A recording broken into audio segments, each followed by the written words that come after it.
he is running for City Council in Hayden, and that is seat number 2.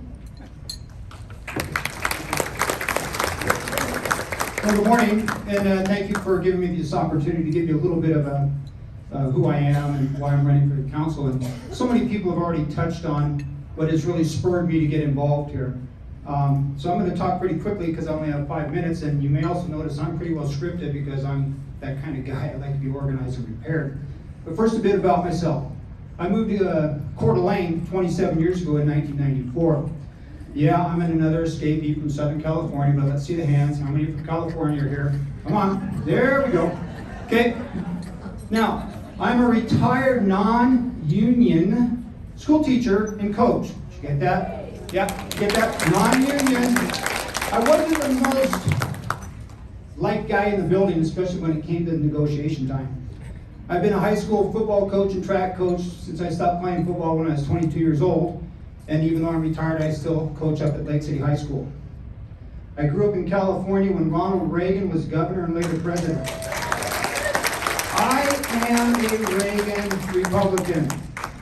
I also relate to President Trump, but unfortunately without the wealth. Sometimes people don't like how direct and blunt I am. I'm not one to sugarcoat, and I don't beat around the bush. Therein is the likeness, I guess, to President Trump. I strongly believe in personal responsibility and accountability. I'm a strict constitutionalist and believe in the Bill of Rights.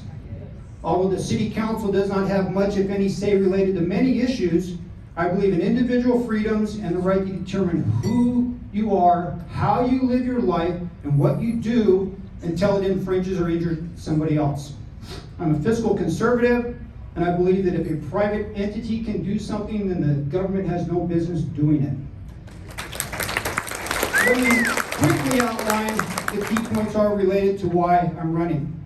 Obviously, it's been discussed here, and everybody knows it is growth and the density of development. We all live here. We have to deal with it, the traffic, the crowded schools, anywhere you go in public, basically, the stressed infrastructure and services, the inabilities of our sheriff and fire departments to provide and meet their service standards. Number 2 is limited government transparency. Taxes, fees, bonds, levies, that's how they're going to pay for all this growth. They have to be kept down. As I said, public safety, and especially the sheriff. I've met with Sheriff North, sat down and had coffee with him, and I understand his vision of the future and what he sees happening, and he must be, the sheriff's department and fire and all emergency services must be fully funded. Okay. Obviously, the roads, sewers, and solid waste must be maintained. Fiscal responsibility, the budget must be closely scrutinized. And I'm for a bidding process, basically, for any services that the city really cannot do or should not be doing. As far as individual freedoms, which City Council really doesn't have that much to say, but yes, I believe strongly in the Second Amendment. This vaccination and masking issue, if you want to take the shot and you want to wear a mask, have at it. But don't be telling me what to put in my arm or put on my face when I go somewhere. The alternative government issue that's going around, keep the elected officials, we need the accountability. I'm running because I've witnessed what current council is allowed to happen and have educated myself to what they have planned happening in the next 15 to 20 years. I started a group called Responsible North Idaho Growth on January 27th, and we have about 3,200 members in it.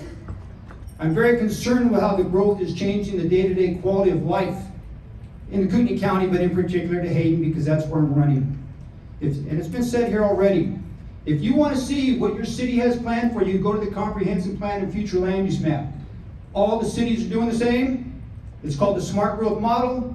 It's based on missing middle housing, as has been discussed. And you guys beat me to it, you stole my thunder. It is Agenda 21, okay? And every city is adopting it, or it has or is in the process of adopting it. It will destroy neighborhoods.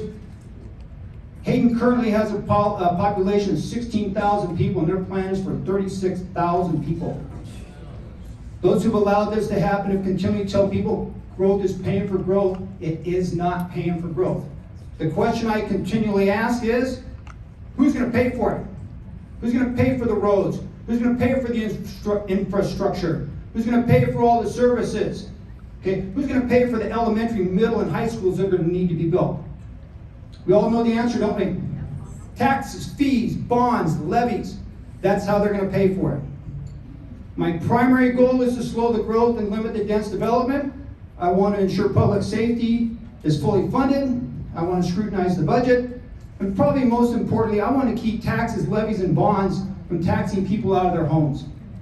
And most of all, I want to, as best we can, try and preserve the beauty and the quality of life that we have historically known here in North Idaho.